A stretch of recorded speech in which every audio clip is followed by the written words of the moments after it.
À la fin de l'Union soviétique, alors qu'il existait déjà un art non officiel, les peintres se posaient sans cesse la question suivante. Qu'est-ce que c'est l'art russe contemporain? Je parle des années 70-80. Nous avions une peinture russe traditionnelle qui ne connaissait pas de succès en Occident.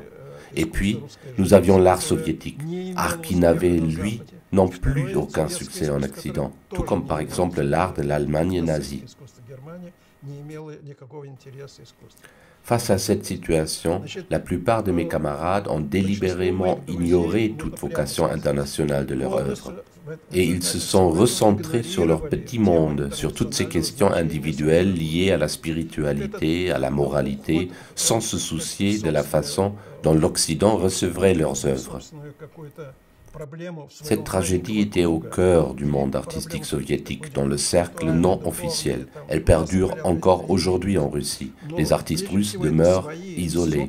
Ils ne savent absolument pas comment pénétrer la société artistique internationale.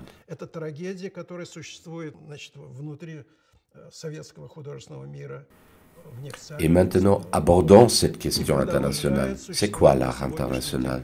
D'après moi, c'est ce qu'on voit dans tous les musées et ce qui porte le label « mentalité culturelle occidentale ». Aujourd'hui, tous les musées du monde possèdent une collection d'histoire de l'art occidental. Partant de l'ère romaine et grecque, voire de l'ère égyptienne, l'histoire de l'art occidental traverse le Moyen-Âge, la Renaissance, le siècle des Lumières, le XIXe siècle. La panoplie complète de l'histoire de l'art occidental résume et véhicule toute la culture, la mentalité occidentale.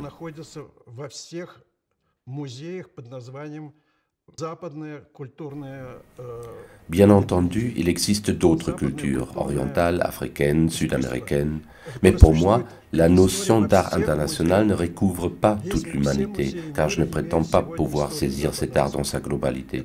Pour moi, seules valent les traditions culturelles artistiques occidentales.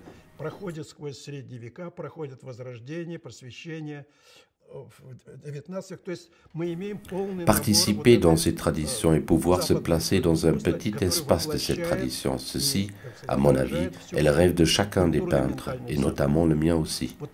Donc, ici, il s'agit de comment, avec son propre contenu, avec ce qui te définit, ce contenu provincial, gris, sans couleur, pauvre sur le plan artistique, faire partie de ces traditions artistiques qu'affichent les musées. Et j'insiste, je parle des traditions véhiculées par les musées et non juste des traditions contemporaines.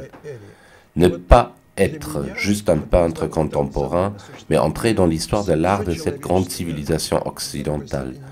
Voici le but à atteindre.